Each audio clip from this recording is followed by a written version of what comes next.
Okay, today we are Sunday, right? Sunday night, Monday night, Tuesday night. So it's what 2 nights away from Yom Kippur, from Shabbaton, the greatest of all the days of the year. So let us do a little preparation for Yom Kippur. First halacha we know mitzvah la'arbot ba'achila v'shtiyah be'erev Yom Kippurim. Everybody loves to eat and drink. Page 283. 83. Everybody loves to eat and drink. And your Erev Yom Kippur, it's a mitzvah to eat and drink. So if you want to eat any day of the year, Drink what? eat or drink, food and drink. I don't know. I guess if it makes you strong, then that would be okay. You don't want to get that drunk, so you can come into Kol Nidre night normally. But because it says in the pasuk that you should afflict your soul on the 9th of the month, but Yom Kippur is the 10th of the month. So how do you afflict your soul on the 9th of the month? You afflict it by preparing for the 10th of the month. And that you do by eating and drinking. When does the mitzvah start? Does it start Tuesday day or does it start Monday night already? So the halacha, they say, Ikar mitzvah achila v'shtiyah hi b'yom shel Yom Kippurim. So it's the day of Erev Yom Kippur, not the night before. So if you wanted to start extra early to eat when you could, but the main mitzvah of eating is Erev Yom Kippur. So it'll be Tuesday day for us this year. Do women have an obligation to eat? Of course they do. They have an obligation to fast, so they have an obligation to eat as well. Page 284. What happens if someone is patur from the fast? Does he still have a mitzvah to eat the day before or not? I believe there's a machlokes here, but Chamabaji says, yes, he has a mitzvah to eat. So even though he's going to end up eating on Yom Kippur because he cannot eat, he cannot fast, he's a chola, whenever he's sick, he has permission to eat. Still, the day before is a mitzvah for him to eat. Okay, so everyone has a mitzvah to eat the day before. And he brings over here, you should make at least one seudah on bread. Okay, you should make at least one seudah. You should wash on bread. Now, I didn't see this in anywhere, but maybe someone knows this. But I heard that if you do 7 times bread, I don't know where the skula comes from. You heard the skula? If you wash 7 times for bread and you make Birkat Hamazon 7 times, Erev Yom Kippur, apparently you can wish for anything you want and it comes true. I'm not sure where it comes from. Someone told me this the other day. So I mean, it's very hard to do. You have to be able to eat and stuff like that. But anyway, on Erev Yom Kippur, even if someone all the time learns 24/7, he has to cut down on Erev Yom Kippur his learning in order for him to be able to eat. You have to be able to eat and drink. The Gemara says they would close yeshiva Erev Yom Kippur. They know that people go home, and this way people can eat, so they can prepare for Yom HaKadosh. Same is true. So too, if you have to cut down your learning in order to be able to eat and drink, so then definitely you need to cut down your work to be able to eat and drink. And then he says further, if you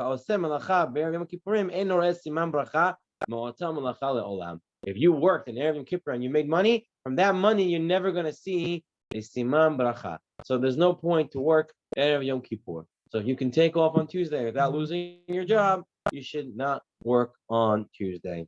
It's important to know that you should eat light food on Erev Yom Kippur. You shouldn't eat something that's too heavy or something that's going to make you sick or something that's going to make you have a mission at night. You should eat partial to things. They say to keep away from meat, fatty meat, eggs. Right, fatty meats, eggs, warm milk. In the times of the Beit HaMikdash, they would not give the Kohen Gadol to eat that before Yom Kippur because they didn't want him to, have an emission overnight. And these type of foods cause these problems. So you want to stay away from such foods. Everyone really knows what food is good for him, what food is not good for him. Don't eat junk food Erev Yom Kippurim. You want to eat food that's going to satiate you. I think people say to eat like rice and grapes and crackers and these type of things. Osher palova, of course, this is you need to. If you don't have that, it's not Erev Yom Kippur then, right? You need to make sure you eat that. Some have a custom yeshno hagim le'echol dagim b'shacharit lechod hayom. Some have a minhag to eat fish at the first meal on Erev Yom Kippur. And he brings from the Arbat Turim, says a story of why the minhag is to eat a fish.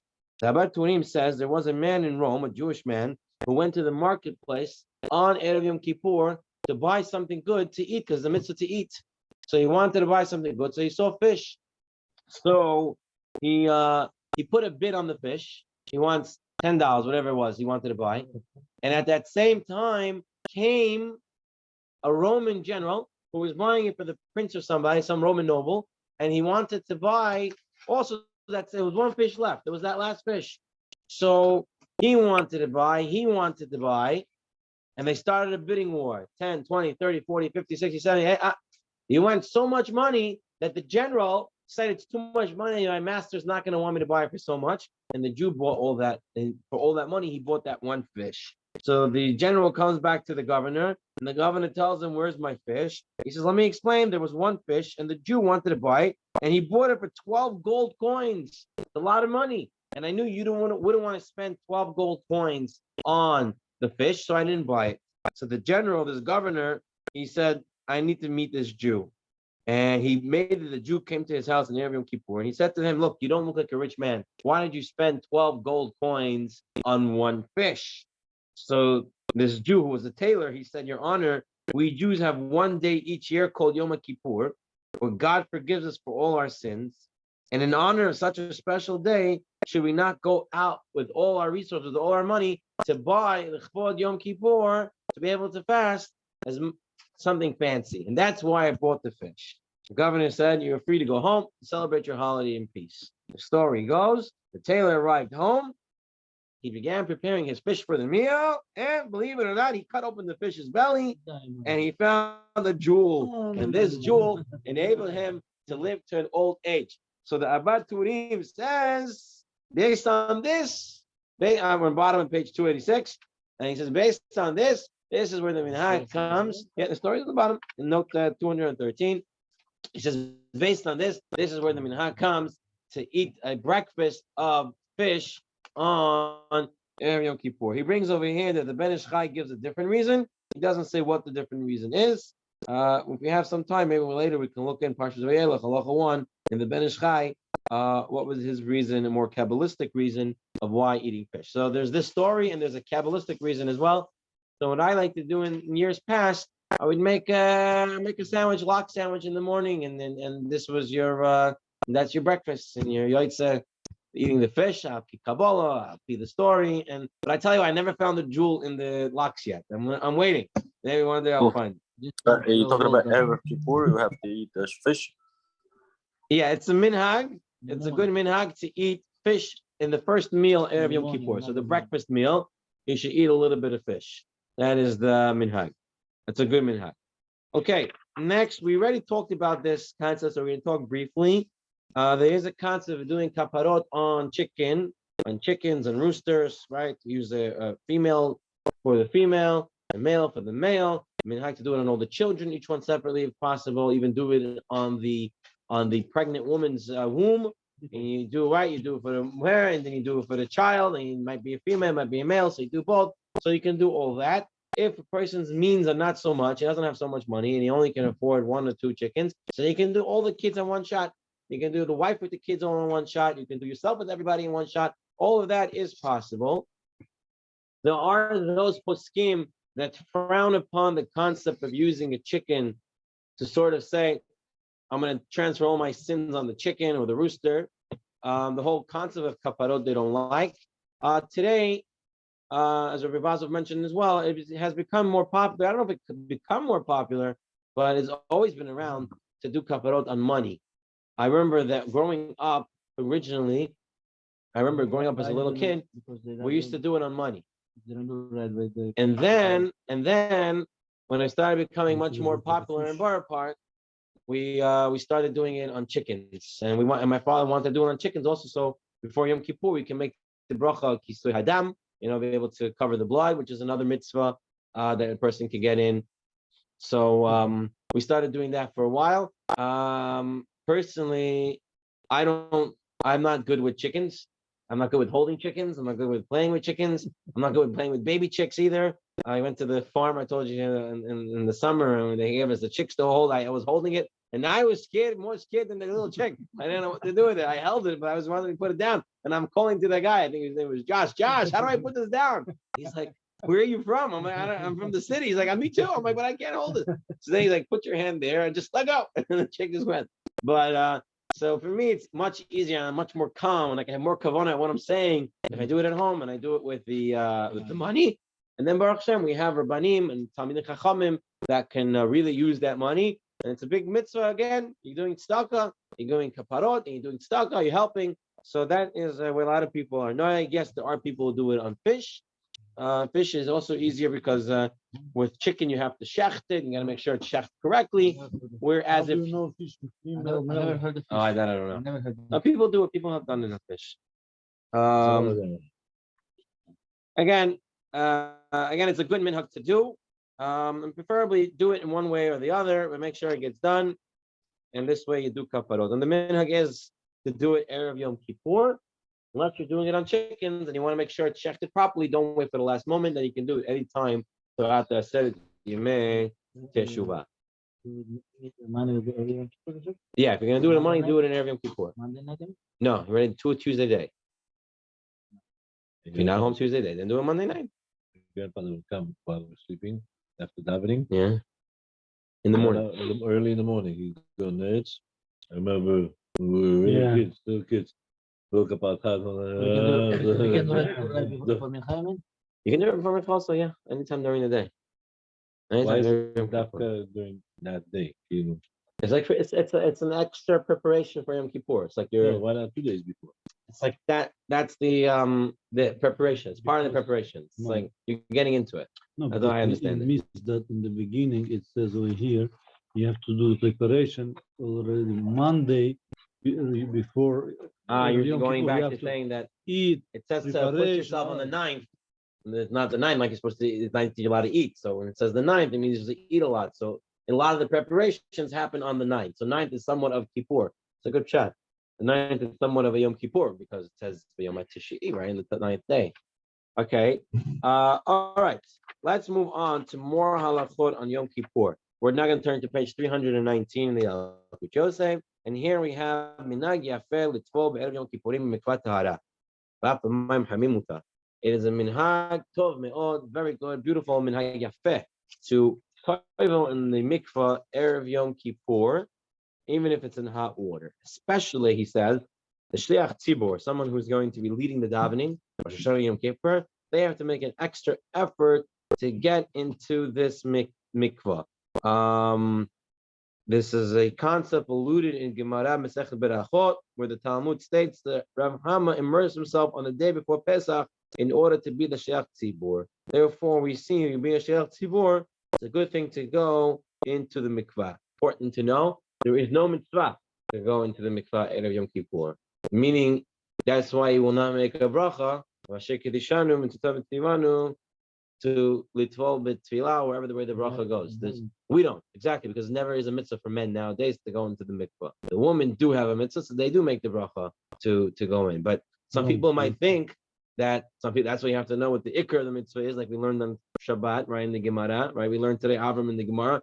If you have to know what the ikr halacha is, so you know not to make more mistakes that way. So although it's a minhag to go every Kippur to the mikvah, the minhag and not a mitzvah, therefore we don't make the bracha b'asher kedishanu. How many times do you dip inside? There's different minhagim. So 3, 5, 7. Since I only go to mikvah very, very infrequent, so when I go 7 times. You know, this way it's like I try to make up for the whole year. But if you go every day, I think then it's fine if you go once. You don't have to do that. That's in the Ben Ish Chai, right? The 7, the different kivanot, what to do as well when you go in there. He brings over here, if for some reason he cannot get to the mikvah, what does he do? Right. They pour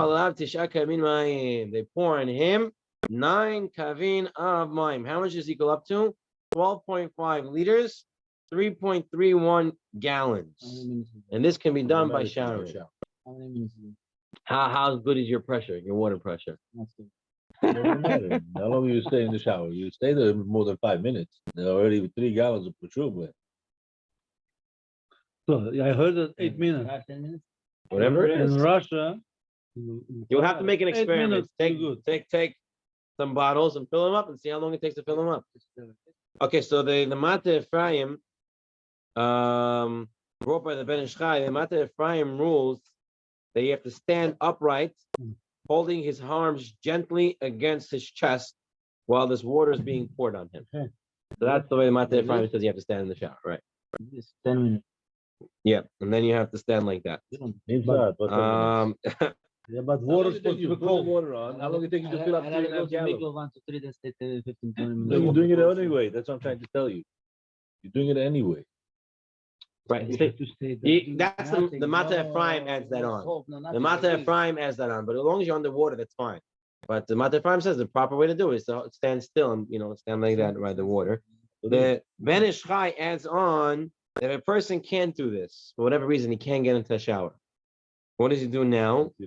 He does Netilat Yadayim 40 times. And he's supposed to have special kavanot while doing that. So if you can't wash your body, you wash your hands. Okay. Hello. You have to remember, we're on page 320 on the bottom. We have to remember, again, this is a minhag yafeh. It's not a mitzvah. It's not like we're telling you instead of a mitzvah, instead of a doraita, go and do washing your hands. 20 or 44? It says washing hands 40 times. It says wash his hands 40 times. I don't know. I've never done that method. Baruch Hashem, I've always had a shower around and just turn it on, right? Or a mikvah, right? But he does say that. The point is, it's not a mitzvah. Okay, so if someone doesn't go, he's not a guy for not going. Okay, you have to remember that. It's a minhag yafeh, and everyone should do and must do, but it's not a mitzvah d'oraita that you have to get done.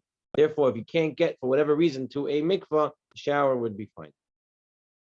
Likewise, since it's not a mitzvah to go in, you don't have to be so careful to make sure there's no chatzitza, or there's no blocking between your skin and your body and the water. But if you do make sure that, it's going to be a good bracha for you, and it's better to do that. Make sure that your body, there's no bandage, no anything that will consider a chatzitza. You want to know what's considered a chatzitza, ask your wives, and they'll explain it to you. Yesh nohagim lomar vidui be'eta tefillah. There are some of them to say vidui, confessions, during going into the mikvah. But you have to be careful that if you're doing vidui there, you shouldn't mention Hashem's name. Hashem Shemayim. You can't say Hashem's name. So you have to be careful. Yeah, kavanah is fine. You go in, the Ben Ish Chai's kavanot, you go in 7 times. It's whatever you're supposed to think about, all these different things. That's what you should think about. Now, what about if a woman is in the middle of her 7 clean days? So she's going to go to mikvah the night after Yom Kippur, or 2 nights after Yom Kippur. So the minhag by women also is to go Erev Yom Kippur, but if they're in their 7 days, they should not go. They're in the middle of their clean 7 days, they should not go to the mikvah. So too, what? They'll go when they have to go. Yeah. So I'm saying they're waiting now. If They're going to go. Day comes on Yom Kippur, then you go the next day. Right. No, but I'm saying, let's say they're in the middle, they're on day 3. They just want to go to mikvah as Erev Yom Kippur mikvah. Yeah, because of Yom Kippur. So they're not to go. It's time to go to Erev Yom Kippur because they're in their 7 clean days. They shouldn't go. They wait until their time is. But if it's on any other time and they want to go Erev Yom Kippur to get this minhag of going Erev Yom Kippur, they could. But unmarried girls, we mentioned this before, unmarried girls today are not to go to mikvah, not Erev Yom Kippur, not Rosh Hashanah, until they get married for many, many reasons. Now, let's say a person went Erev Rosh Hashanah and he knows that he's been tahor since then. He hasn't had any, he hasn't any discharges, no emissions, nothing. He's good. Does he need to go again, Erev Yom Kippur, or can he rely on Rosh Hashanah? The minhag is he should go again Erev Yom Kippur. That the minhag is to go Erev Yom Kippur for another purification process. Just interesting to note, I mentioned last night part of this idea at Ornatan, just to expand on the idea, because it says, Kivayom hazeh yichaper alechem letaher etchem. So yichaper alechem, letaher etchem sounds very similar. Yichaper, to give you kapara, letaher, to purify you. So Rav Gedalia Shor and the Rav Gedalia asks, why the double lashon? Why the double lashon? Yichaper and tahar, it's Same thing. Atone and wash and clean. He says there's a difference. So the difference is that in Yom Kippur is Kippur, it's kapara. On Yom Kippur, you get atonement. You get your sins cleansed. But litaher etchem, that means not just to purify you, but it means to elevate you, to make you bigger, make you better. That's supposed to come after Yom Kippur. And he explains it as follows. He says, imagine a person's tameh, and he has to go to the mikvah. Now he's in the mikvah, but now someone gives him some food to hold. Does that food, he's in the mikvah, he hasn't come out of the mikvah yet. Does that food become tameh? Or since he went into the mikvah already, he hasn't yet come out, is it become tar or is it tameh, the food? So the halacha is, the food is tameh. That as long as he doesn't come out of the water yet, he's still considered tameh. The tahara is not going in the mikvah, the tahara is actually coming out of the mikvah. And so that's what Gedaliah Shor says is what Yom Kippur is. Yom Kippur, you go in to Yom Kippur, you have the kapara, but you have to come out of Yom Kippur tahor.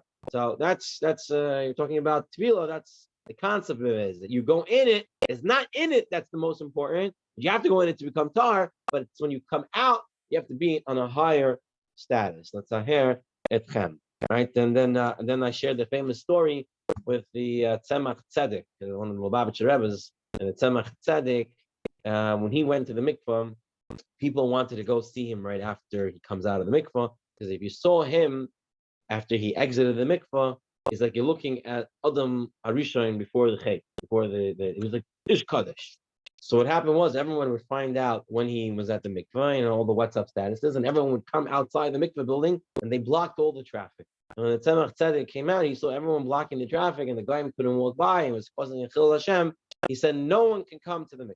No one could come to watch you walk out of the mikvah, and he banned it. And nobody could come. Now there were two Hasidim. They were in the Beit Midrash, and they were arguing, or they were talking different things. And one of the Hasidim said, you know what? I wish I was a sheep. And he says, sheep? How could a Jew say he wants to be an animal? You're Jew, you have mitzvot, you have serving Hashem, you have all these different things. And he says, you know why I want to be a sheep? Because right outside the mikvah, there's a farm. And on the farm, there's sheep. And those sheep get to see the Rebbe. And I wish I was a sheep so I can see the Rebbe as he's an Ish Kaddish. So the other guy said, no, even that it's a big split to see it, even if it's a big split to see it, it's better to be a Jew. And they were going back and forth. Is it a bigger split to be a Jew, or is it a bigger split to see the Rebbe when he's an Ish Kaddish? So while they were arguing, there was another elderly Talmud Chacham in the Beit Midrash, and they went to him, give sack, who's right? To be a sheep or to be a Jew? So the elderly Talmud Chacham listened, and he said, you know what? It's kedai to be a sheep. It's worth it to be a sheep, to see the Rebbe come out of the mikvah, to see the gloriness and holiness that comes out. But he says there's a condition. The condition is that afterwards you become a human being. You have to turn back to being a person. I mean, it's kedai to see it and be a sheep, but you have to turn back to be someone else. Because there's no point to seek kedusha. There's no point to seek kedusha if you're not coming a holier and greater person from it.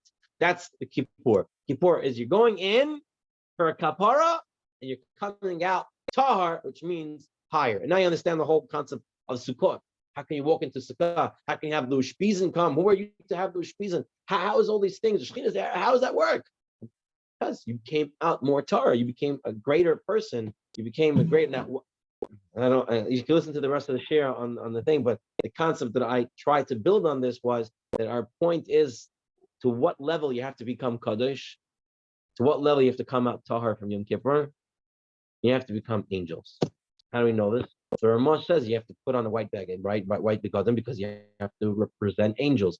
Pirkei Eliezer says that the Jews on Yom Kippur compared to angels. And what does it mean to be angels? That you have to listen for the rest of the shir. But that is the concept that it was in. But it builds up on a lot of concepts. But that is tefillah. We're talking about going to the mikvah. Now you understand what you're doing in the mikvah. Now, tefillah mincha. So we usually pray mincha early, right? So here we're going to have it at 3:00. I think most shows have it 2 or 3, something like that. We do something very interesting. We during mincha we say vidui. right? Only in the Shtil Shmona Esrei, in the quiet Shmona Esrei, right? You say here it's on Rafi, and then we say the whole Vidu al Chet, al Chet, al Chet, al Chet. Why? Why do we say all the al Chets? Rabbi Yosef say good.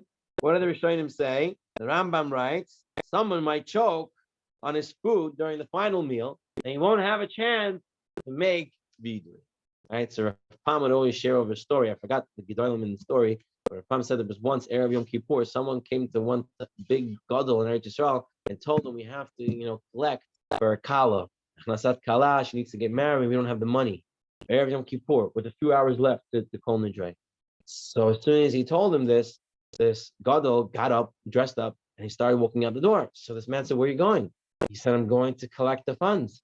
He said, "I didn't mean for you to go now. I'm just telling you the situation. So after Yom Kippur, we can work on it." And this gadol says, "What do you mean?" The Rambam says the reason why we say vidui amincha is because we might choke and might die, might not have a chance to make vidui afterwards.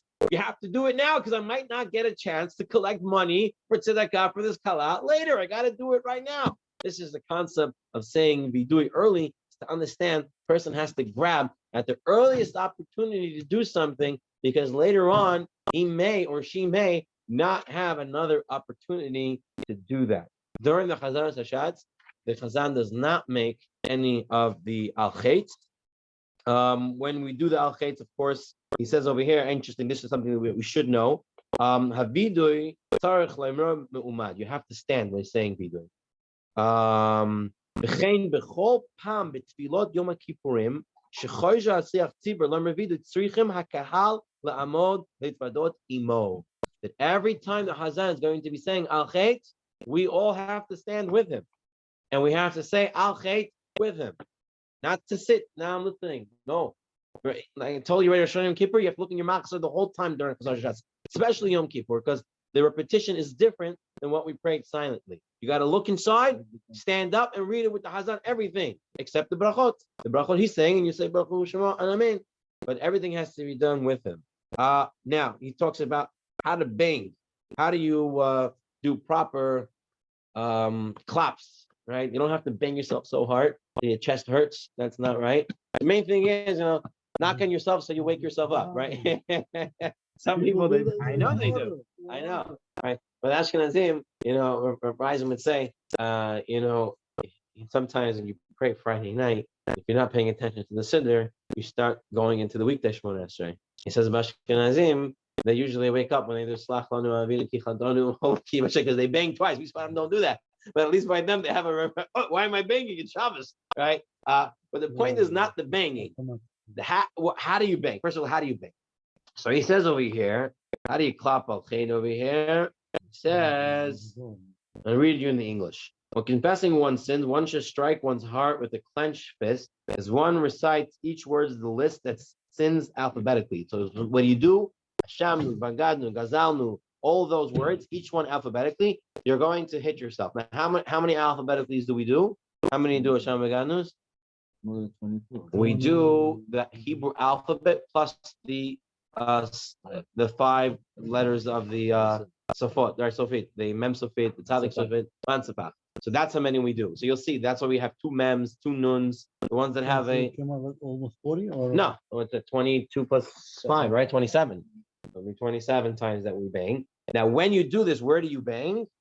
The spot is 3.5 inches below the left nipple. So you find your left nipple is right over here, and you go 3.5 inches below. And you can take a ruler at home and mark your shirt later, and you know where to go. No, but it's lower than here, so it's right about over here. It's not a heart. That is the heart. no, the heart is here. Your heart is not up here. No, here. In the middle, going towards the left. Yeah, towards the left. Right. So It is. it's in the middle, going And towards he the says to bang right over here. Внизу живота, So I'm reading what he says.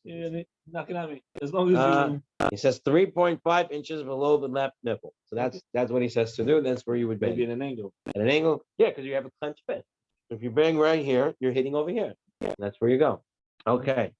How hard? No, you don't have to hit yourself hard. You don't have to hit yourself so hard.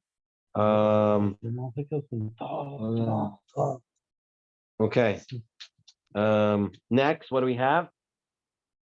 Okay, so Erev Yom Kippur, some have a minhag. Baruch Hashem, the past few years we were knowing here as well. It's a minhag that's brought. Yesh nehogim lakot lamet tet makot.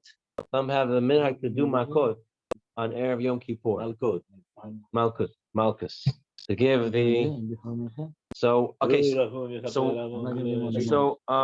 the Moran and Shulchan Aruch wrote, the Beit Yosef wrote, the Moran Shulchan Aruch wrote, the entire congregation receives 40 meaning 39 lashes after mincha.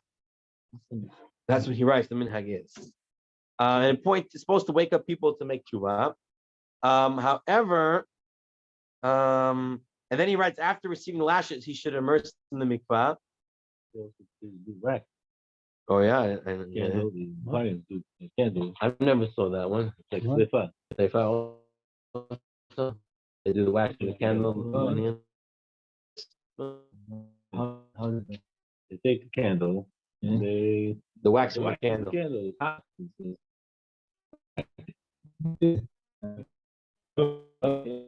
God. And because the pasuk in Tehillim that says fire and through water, and you bring us out into fresh air. The Ramah says that the custom is during the makot to say a person confesses his sins by saying he should confess his sins. He should make a vidui. The person who gives it, the Ramah says, should say right,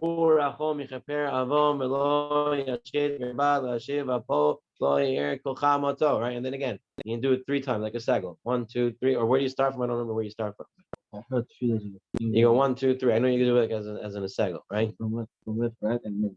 So left, right, and middle, and then again, right, and that's the way. That's right. That's how I remember doing it. Now I see by us, minhag, I see by the Farns that we always did it in the morning after shacharit.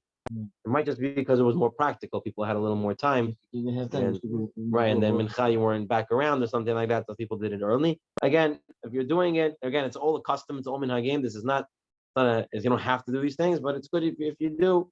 And people have the minhag here. I think we've done it in the past years by the door in the kitchen. So allowed to do over here in the shul. It's not covered to do it in the shul where everybody is. Yeah, but in the basement, upstairs, whatever it is. If you have a mechitza, yeah, or something like mechitza, you can do shah. So you don't want to do it in general population. People are davening, people are this. You have the Aron Kaddish here. So it's not it's not so covered to do it like that. Okay. Now we're getting up to 327, the dinim of Seder Suda Mafseket. So we have a Suda Mafseket. As is Pashut, everybody does this, that during this start to make tshuva for Rosh Hashanah and Yom Kippur, every time you eat a Suda, we dip our bread into salt, and then we dip it into honey or sugar, whatever minhag a person has. You do that also Erev Yom Kippur.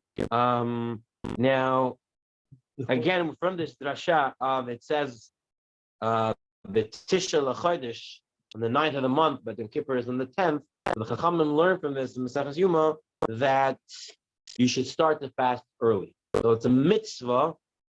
Erev Yom Kippur, this is a mitzvah. The Chachamim learned up the pasuk that you have to take the fast in a few minutes early. So you don't wait till Shki'ah to start the fast. You start it a few minutes earlier. That's why we'll start L'cha Eli to Shukasi. We'll start that a few minutes before Shki'ah. So you're ready to be in the shul. Once you're ready in the shul, you're not even drinking anymore. Okay, so it's important to even the women should know this, that they're supposed to start the fast at least a minute or two before Shki'ah. They shouldn't wait until the last minute of eating. As he writes over here, Afanoshim are also commanded in this to add Michol ala Kodesh. What he says over here. If someone fears that he won't be able to fast well, he needs to take a vitamin supplement before Yom Kippur, he's allowed to. If he scares that he won't be able to. However, he writes over here that it's wrong to take a suppository on Yom Kippur. Okay, a suppository is a medication that goes through the other end of the body, right? So it's medicine, like you give a child Tylenol through the tush. So sometimes people have vitamins and they want to put it on Yom Kippur. It's not considered eating because I'm eating it through my mouth. It goes into another thing in my body. It's not considered eating, right? You wouldn't want to say. But Chamavaji writes that's incorrect, and it's not something that should be done. The person is sick, and the person who's healthy is healthy. You shouldn't be putting suppositories into you in order to be able to fast, and that's your plan. That should not be your game plan to get through Yom Kippur by using suppository. That should not be your game plan. If you need to take the vitamin prior to Yom Kippur, that's fine. But you don't on Yom Kippur start putting in suppositories. Now we're on page 610. Lighting the candles. The bracha on Erev Yom Kippur is Asher Kedeshanu Tzitav Tzivanu La'adnik Ner Shel Yom HaKippurim. Page 303. I'm sorry, 303. Page 303. 333. I am so lost. 333. Siman 610. Mitzvah la'adnik and Erev Nechamad Yom Kippurim. Bekodim ha'adlaka yeshvar Asher Kedeshanu Tzitav Tzivanu La'adnik Ner Shel Yom HaKippurim. That is the minhag. Now, you know how we've said many times in the past, Sephardic minhag is to say the bracha and then to make the lighting. Okay? It's important that the woman knows to do it that way. They don't come to shul. Oh, no, they are going to say Shechianu. Listen, did you read the whole halacha? You read the first few words. If you read like that, you're always going to come up with the wrong shot. Ein leisha levrech im hadlaka birkat shechianu el besof hadlaka kula la'achar chalot min eliyah until she takes off her leather shoes. Ki birkat shechianu harei mikabelet alei kedushat Yom Kippurim v'asura b'chol chamisha yomim. Since it's going to be already Yom Kippur, once he says Shechianu, he says Shechianu. When you say Lahanik Ner Yom Kippurim, you're just lighting candles for Yom Kippur. He's not technically accepting Yom Kippur, unless that's your intention, right? But we Sfaradim always say once a year you should do it on Rosh Hashanah. But if you didn't, you could do it on the first Shabbat, the second Shabbat. The lady should say that even though I'm lighting my candles, I'm not yet taking in Shabbat. Then you can say the bracha and then light it. And that's why one of the reasons Ashkenazim light and then say the bracha, because they say when I say the bracha, I'm taking in Shabbat. We don't say that. He says the bracha is a bracha, lighting is the lighting, and then Shabbat comes in later. So, but you can't do that with the bracha Shechianu. The bracha Shechianu, it's on the day. Once you're saying the bracha Shechianu, that means you've taken the day in. And therefore, now, if she's already going to switch out of her shoes, and she's already in her slippers, and she's already ready to take in the Chag, so she can say Shechianu. I would assume beforehand also. You say like Neshama Kippurim and then Shechianu. How Ashkenaz they do it afterwards? They'll say the bracha and Shechianu afterwards. Yeah. But for Sfaradim, do say Shechianu. No, for your ladies who do say on Yom Tov, they shouldn't. They'll say they do. How do they do it? If they did. Instead of waiting for the man to say Kiddush, how would they do it? In the past, they used to do that. They would say Ladnik Ner Shel Yom Tov, then say Shechianu, and then light the candle, right? So if that's the case, then on Yom Kippur, where they could say Shechianu, where they're supposed to say Shechianu, then they could Ladnik Ner Shel Yom Kippurim, say Shechianu, and light the candles, right? Would that be an issue? Maybe that would be an issue. Because if you're saying Shechianu is taking in the day. If you took in the day, you can't light. You could. In Yom Kippur, you can't light a fire. No, because yeah, but that's the bracha, not the Shechianu. So the Lach L'maisa, stick this. This is the thing you should do. This is the formula. I think Yom Kippurim, light the candle, then say Shechianu. Because when you say Shechianu, we say we're taking the day. That's why she can't be wearing her shoes. She can't be wearing her shoes, but she can't light a fire. Because once you say Shechianu, we took in the day. So you have to keep to this formula. It has to be bracha, light the candle, say Shechianu. Okay, now after lighting the candles, she can say Shechianu. Yeah. That is after, unless she's ready. But if she's even if she's ready. Even if she's ready. Oh, he's saying Shechianu afterwards. Yes. Shechianu candle lighting, Shechianu, but she's ready already. She doesn't have any. Light the candles, then say Shechianu. Because according to what he's saying, once you say Shechianu, you accepted the day. Right. So once you accepted the day, you can't light. And we saying the bracha and then lighting. But He's thinking about the shoes, but it's the same idea. No, because the shoes, Yeah, we understand that Chamish Taniyot start right there and then. but it's the Isra Malacha also on Yom Kippur. Love Dafka, we're talking about the Tanit. But the same Because- idea. All the things start when you start Yom Kippur, no? I don't know. I'm gonna say to keep it to this way, to do the bracha and Adlik Neshama Kippurim, light it, and then say Shechianu, you're gonna get out of any safek.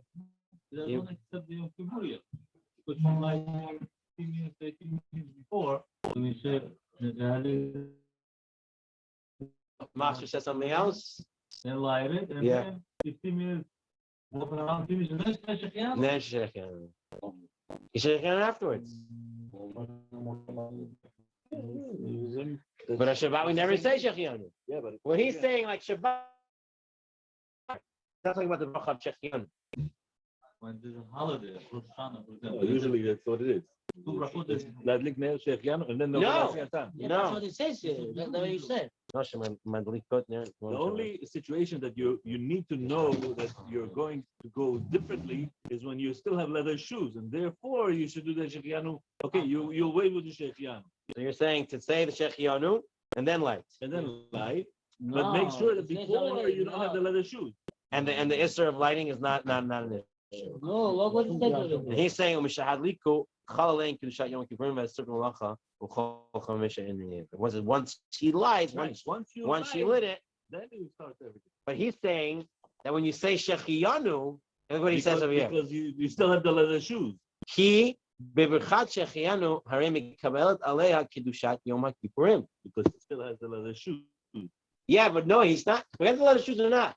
He's saying that once you say Shechianu, he didn't say the once you light. Here he's saying Mishadliku Chalein Kedushat Yom Kippurim. And then it's about certain Malacha Uchol Chamisha in your name. But it seems to be from the Yalkut Yosef, he's not saying that. He's saying Ki Beberchat Shechianu Harei Mikabelet Aleha Kedushat Yom Kippurim. Then should be also in all the Chamisha restrictions. It comes in the radio already. Now, here in the footnote, 242, he writes, Moran Shon Sion wrote that the preferred practice is for the woman to fulfill the obligation of Shechianu by listening to the Hazan saying Kal Nidre. That's where the real Shechianu that we do. We can't do it on Kiddush. So we do it during Kol Nidre. And then if she wishes to recite it for herself, when she lights a candle, she may do so. And then he writes, but only after the lights have been kindled. He doesn't make any exception about the shoes here. Okay? Then in Halichot Olam, he adds, she must make sure to take off her leather shoes for reciting the blessing. If she only drink before the act of Malacha, once she has recited the blessing. Any act of Malacha, once she has recited the blessing. By reciting What case Shechianu, she remote? automatically accepts for herself the Kedushat Yom Kippur. So he seems to be arguing with the way the Master brings it down. So halacha, according to the Yalkut Yosef, it's good. This way we understand the halacha where he's coming from. What's the other? So according to where he's bringing down from Chacham Ovadia on page 334, he's bringing down that one Shechianu, she is already taken in Yom Kippur. Therefore, not say Shechianu until after she lights. So the process would be Kippurim, right? According to what we read on this page, she's going to say La'alik Ner Shel Yom Kippurim, light the candles, and then say Shechianu. That's the way that he brings it down over here. Okay? All right. We can move on? Yeah. All right, fine. I think I also was a big chiddush to me. I told my wife last night, I said, you're going to light it like this. You're going to light it, you're going to say the bracha, light it, and then say Shechianu. Okay. The Ashkenazim have it very simple. They light it, then they say Nalik Yom Kippurim, and then they say Shechianu. They sold the brachas afterwards. I know, right? But this is the right way. And they close their eyes, right? Right. They don't see it until after. How can you lie? But if you lie, right? You lie. What? But they don't see the light. You're not getting the hana from the benefit from the light until after. Listen, how did your mother, Rabbi Yosef, how did your mother or mother-in-law used to do it before? Grandmother. And they all did it that way. I know. We all used to do it that way. Always used to do it that way. Always used to do it that way. But We used to do it that way also. Yeah. But Chacham Ovadia, based on the Maran and Beit Yosef, he said we should go back to the way the Shulchan Aruch says to do it. They're doing it. That's the way Maran Shalom says. Chacham Ovadia said we have to go back to doing it this way based on Maran Beit Yosef. No, the way we do it. That's why he said to go away from what we used to do. And Chacham Ovadia argued very, very much on this. Okay. Not eating dinner.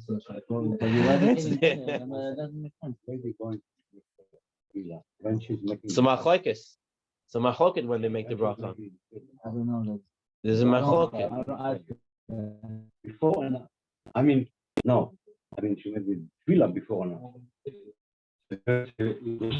So I know my wife says when she goes, the Valani. I really bracha before she goes in.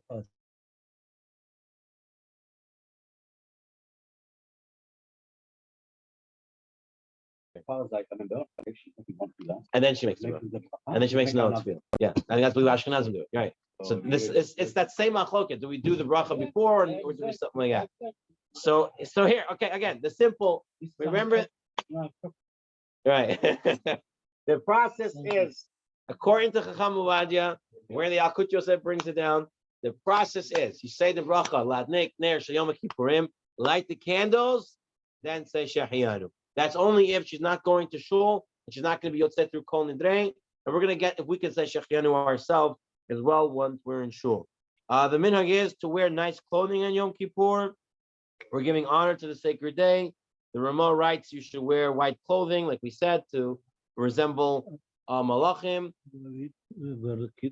It's not our minhag to wear kittel, but I've seen a lot of Bukharian Jews. They go all out, all white suit, white pants, white shirt, white tie, white shoes, white kippah, everything white. I was thinking about it. Okay.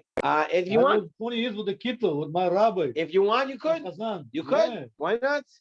There's nothing wrong. Was in the kittel. Rabbi was the kittel. I left it.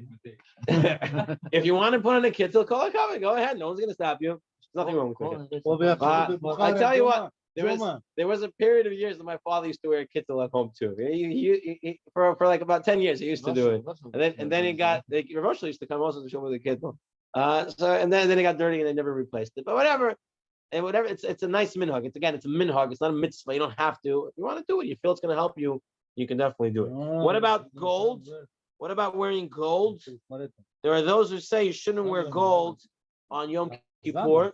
There are those who say you shouldn't wear gold on Yom Kippur because gold represents the Egel Azov, and you don't want to bring in a chet, a reminder of a chet, to the shul. To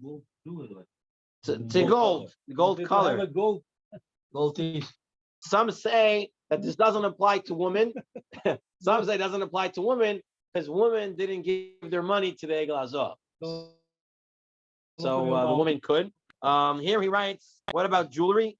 Mishnah Berurah brings down that the woman should only wear jewelry that they wear usually. They shouldn't wear extra special fancy Shabbos or Yom Tov jewelry.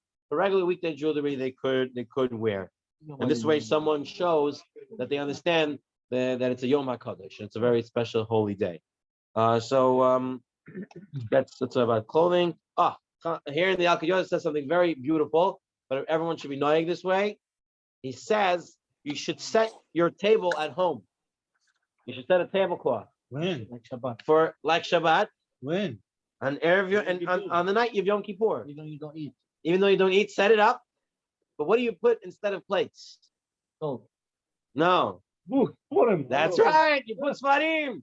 Yom HaKodesh. That day we don't need to eat. We're like Malachim. All we need is Torah. So you put. So the way I'm noeg when I'm home with my family after Yom Kippur, if anyone's up, my wife's up, if any of the kids are up, we'll come to the table and we'll sit down and we'll take out a sefer, we'll read a story or two, or learn a lesson or two in Musar, and then we'll go to sleep. And this way you have your Shabbaton Seudah, which is Divrei Torah. So a person should be noeg. He brings here too that you should set your bedding. You should set your bedding also like you do on Shabbat. You should have new bedding, or it should look. The home should look like a Shabbat. That's the point of it. It should look like a Shabbat. Make the bed, set it up. We're gonna get into that. Okay. Any milacha that's asur on Shabbat is asur on Yom Kippur. Muksa that's on Shabbat is muksa on Yom Kippur. Eating, page 345. Eating, if you eat a certain amount that is known as kotevet, a plump date, the person gets chayev karet. We're going to see he has to eat it all within kedei achilat pras in order to be chayav karet. Just gave birth. So we're gonna get into that. We're gonna get into that in a few minutes. Let me see if it's gonna be here actually. Less than the We're gonna get into that. Let's see if we can do that. Now, difference between Tisha B'Av and Yom Kippur, people always confuse this. Tisha B'Av, when you're doing this afflictions in Nuyim, it's because of the pain and sorrow of the destruction. Whereas in Nuyim on Yom Kippur, it's because it's Yom HaKadosh and we're like angels. So the big difference would be smelling besamim. On Tisha B'Av, you're not allowed to smell besamim because it brings pleasure. But on Yom Kippur, you're allowed to smell besamim many times over. Okay, and this will help you get to the 100 berachot that you need. You keep smelling it. The halacha is on Yom Kippur, you can make a bracha, recite a blessing over praying several times over the course of the day. As long, when could you say the next bracha and the next time again? As long as you've forgotten about the smell since the last time. So you smelled it, and good smell. So however often you forget to smell, you can make another bracha. What he says. This guy has like, how do you call the sickness? He has bad memory, right? You're even allowed to make a bracha hanoten reach tov beperot on Yom Kippur. You have a nice smelling lemon. You're allowed to make a bracha. So we're not worried he's going to come to say ha'etz. We're not worried he's going to come to say. Now, if you did say, you don't eat it. That's not like a regular fast day. We say take a taste. On Yom Kippur, we would not do that. Bathing on Yom Kippur, right? There are 2 days in the year that it's asur to bathe, and that is Tisha B'Av and Yom Kippur. Other 2 days you're not allowed to go into the shower. It's asur to go into the shower on those days. Some people take serious whole year. Right. In the morning, we wash our hands up to our knuckles. Okay.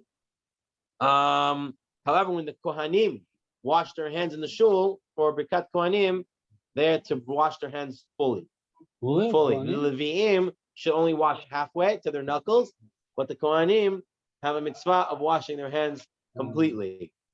Because it's for their own, to fulfill the mitzvah of Birkat Kohanim and not for their own pleasure. Therefore, it would be that. So the Leviim halfway, the Kohanim get it full. Now he writes over here, someone who is an istanis. An istanis is someone who's very, he can be very discomfortable.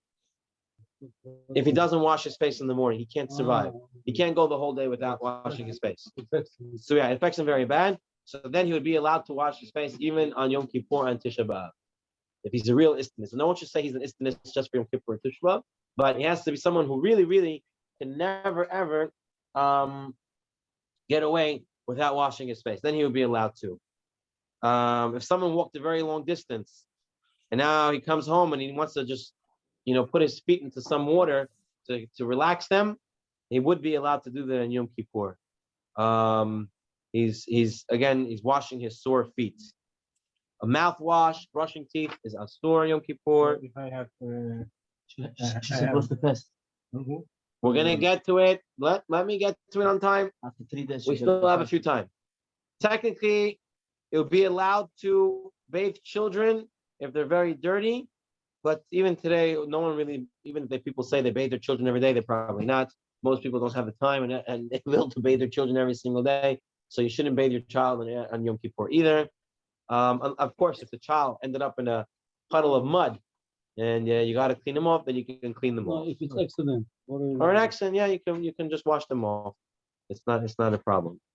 If the child is going to eat, or someone's going to eat, they need to wash their hands for bread as regular if they have permission to eat on Yom Kippur. Okay. There's some halacha how they eat. Yes. If we have time, we're going to get into that. We're on page 353. rubbing oil in skin. We don't rub oil. We don't rub ointments. We don't do that on Yom Kippur. If someone is ill and suffers from psoriasis, No cologne. he Spray. may rub oil on the affected skin on Yom Kippur since his intention is medicinal and not for pleasure. Okay, so if it's for real medicine, for real medicinal purposes, okay, something that's a real like psoriasis or other itchy skin conditions, then it'd be allowed to. Person has to wear non-leather shoes. He writes over here, and you guys remind me to say this, says the rabbis must make the people aware of this halakha and encourage them to observe it. Maran Shalom Tzion, Chamuvaji in his shul, had accustomed to announce in the shul before Kal Nidrei, anyone who came to shul by mistake wearing leather shoes, not realizing that it's forbidden, is requested to take them off immediately.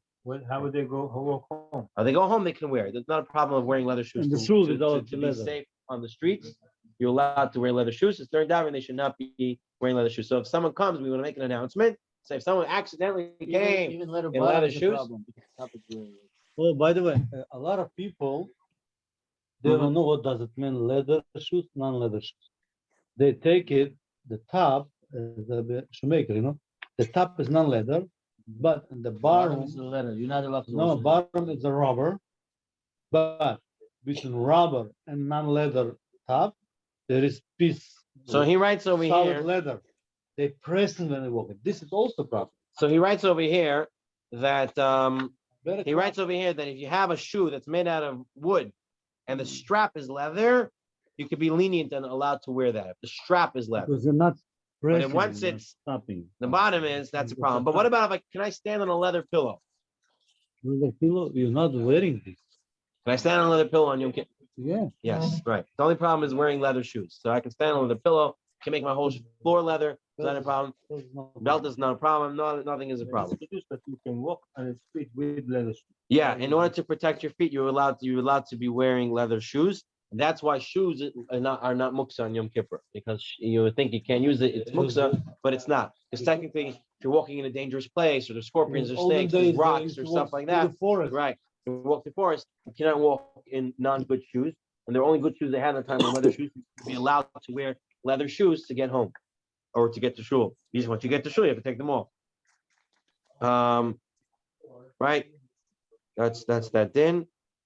Whether to say Sha'asali called Turkey or not. Chamabaji says to say Sha'asali called Turkey. Yes, yes, you say. And here halacha 13, to say Sha'asali called Turkey, because he says Sha'asali called Turkey also goes for any type of shoe, not just for leather shoes. Most of the world is not to say Sha'asali called Turkey, as they say means leather shoes. Chamabaji says you should say them. Marital relations on Yom Kippur, you're not allowed to be together with your wife on Yom Kippur. You have to act as you're a nida, as she's a nida. Okay. Hand to hand is problem. Yeah. Huh? Передавать. Empty? Huh? The truth is, he writes over here from the Taz. The Taz writes that you would be allowed to touch her during the day. During the day, the Taz says you would be allowed to touch her. The problem is at night. The more the problem is at night, that at night you definitely have to separate the beds, even if you're both fully clothed. You have to stay away. But during the day, there is room to be makel. You can touch her, and if mutter to actually hand from hand to hand as well on Yom Kippur. Okay, fine. You have something? Okay, after. All right. Children. What about children? Children, any child, male or female, less than 9 years old, should not fast at all. Page 361. 9? Anyone less than 9? 9 or less? Or less than 9. So less than 9 years old. So if they're 9, they can already start. If they're less than 9, they shouldn't fast at all. They need to eat. Okay? Any child who's 9 plus, any child who's 9 plus, he should try to stay the night. And whatever time he eats breakfast, add 1 hour to eating breakfast 1 hour later. Again, night should fast. Night should try to fast. And then during the day, if he eats breakfast at 8, give him breakfast at 9. He eats at 9, give him breakfast at 10. Okay, of course, you have to look at the child and see if they can handle it. If not, give them to eat earlier. You don't want to put anybody in a makom sakana. But until 9, they shouldn't be fasting at all. So if you have any kids that say, oh, I want to fast, You tell them if you're less than 9, you don't fast. 12 is what? If they become 12 Yeah, or 11-year-old girl or 12-year-old boy, they really, halakha says they should fast the entire day. But in our times, we have to assume they're not strong. Therefore, they should fast until chatzot. You have to be next to them. The way it works is when you tell the kid don't do it, he'll He'll do it, eventually yeah. he'll do it. Like Yeah, when I yeah, told him, yeah. till 12 o'clock you can do it. You want to do it till 4. It depends on how you Right. feel. It depends on the build of the child and what you say and how you speak to them. A 13-year-old boy or 12-year-old girl really have a din. They must fast, but the parents should not force it down them if they see it's going to be dangerous for them. Even 13? I mean, you ever see some of these bar mitzvah boys today? You know, they're Yeah. small, they're Who's like skinny. 7 years Like, how old, did they yeah. even become bar mitzvah? Are you sure they're bar mitzvah? I would like to see the birth certificate. But you have to be careful with them. Yeah, you have to look at them. They might not be able to do it. They might not be able to. I tell you, I remember when my wasn't my first fast, right? So I was bar mitzvah on Pesach. So my first fast was probably Shiva Asar Tammuz, right? And then that I fasted fine. Then Tisha B'Av, I was 13, and I did not fast too well. I actually threw up on the fast day. What is that? That's what it hits you. Yeah, You're and it was, challenged. it was a longer fast, and I thought I did so well with my first fast that I was doing so many things that day. Like whatever, I'm fine, I got this, right? And then I ended up that. So I was 13-year-old and so I wasn't able to fast when I had to break my fast. So yeah, it happens. 13-year-old boys are not yet always ready. All right, now what about pregnant women? Pregnant women, they do have to fast. And every year I get the shayalot from many different women. They text my wife, please ask your husband, well, can the old thing they're going to get out of it? No, you can't get out of it. And you have a normal pregnancy, with no history of complications, there's really no excuse for not fasting. And I always would tell this woman, my wife was pregnant multiple times, sometimes in her 9th month, 8th month, 5th month, 4th month, 1st month, and Baruch Hashem, everything worked out well. So if you have no complications, no history problems, no one's going to give you a heter for not fasting. No, but If you first week after you training, is that after so now, okay. Sorry, Something else. After giving birth, it's forbidden for the new mother to fast during the first 3 days. So 72 hours from the birth hour. Someone says from the birth hour when it's being born. From that time, 72 hours, she's not allowed to fast, even if she says she can. After 3 days, and for the next 4 days, so a total of 7 days, if she says she could, then she could. The new mother may fast if she claims that she is sure that she's capable. So as long as she's not declared herself able to fast, however, she's to be fed on Yom Kippur. Once 7 full days have passed, the rules for the new mother are the same as for any other person. So if 90, 3 and 4, so do 7. Within the 7. You're talking. So after 7 is going to be. No, she's within. She gave birth on Thursday night. So now it's Thursday night. So Tuesday is going to be before Thursday. 5 days. No, before 7. After 3, but before 7. Before 7. As long as before 7, and she doesn't say that she's able to fast, then she doesn't have to She's got to fast. say herself. She's got to. Right. No, she doesn't say anything. If she says she can fast, then she has to fast. But if she doesn't say anything, then you have to feed her. You have to know how to. You don't even have to ask. You just You cannot little by little. Again, every 9, 10 so long. She cannot eat. Ve'im lo amra, if she doesn't say anything, you have to feed them on Yom Kippur. Okay? She doesn't say, I could fast, then you take it as she can, and you feed her. cannot eat whatever they want. How they eat, that's a different story. How they eat is a different story. But before we go on, it's a very important concept here. He writes, if a pregnant woman, she smells food, she says they have to eat the food, you try to calm her down, tell her it's Yom Kippur. If that doesn't help, then you might have to feed her. And you might give her slowly, so she calms down. And if that doesn't help, and she says she needs to eat more, then you have to give her more. Okay? This halacha, even if during the first 40 days since conception, it's right in the beginning. It's not even it hasn't even become a fetus yet. Still at that point, she says she has to eat. She smells the food and she says she has to eat. She's like, if we don't feed her, then you have to give it to her. Within 40 days. With even the first 40 days of conception. So she's not really yet, it hasn't taken place yet, the formation of the baby. So if she just, for example, she just conceived yesterday, and it's the first day of conception. Technically, if she smells food and she says, I have to eat it, then you have to feed her. It's the halakha. If she becomes pale suddenly, someone should whisper to her and tell her it's Yom Kippur. If that doesn't calm her down, she says, I must eat, you have to feed her. You have to feed her. Some poskim say as soon as she becomes pale, you don't wait for anything. You give her food right away. You don't have to whisper to her, it's a fast day, you just give her food. She becomes pale because it's already a big sakana. Okay? Regarding, Rabbi, regarding the Machilot Talvi in the before Yom Kippur, big topic I think, yeah? The what?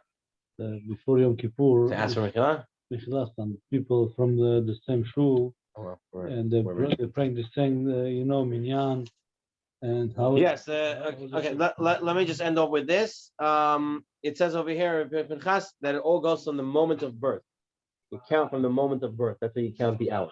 Okay. So it's not the day, but it's rather the hours from the moment of birth. Okay. This is where we got up to. Just want to say that if you do have to eat, you have to know there's a way to eat. You have to eat less than 30 grams, 10 minutes apart. Okay. You have to eat less than 30 grams within 10 minutes apart. So every 10 minutes, you eat a little less than 30 grams and you'll be okay. Same thing with drinking. You have to drink less than a revi'it, every 10 minutes to take a drink, and then you would be out of any problems if you do have to eat. So less than 1.4, half of revi'it. So 1.4 fluid ounces every 10 minutes, and that would be okay for eat. Yes. It is very important that before Yom Kippur, that people do ask Mechila from one another. Also, very important, people forget this, to ask Mechila from your spouse. Okay? All right, no Mechila for that. You mean there's no way she's going to be Mechila you for that.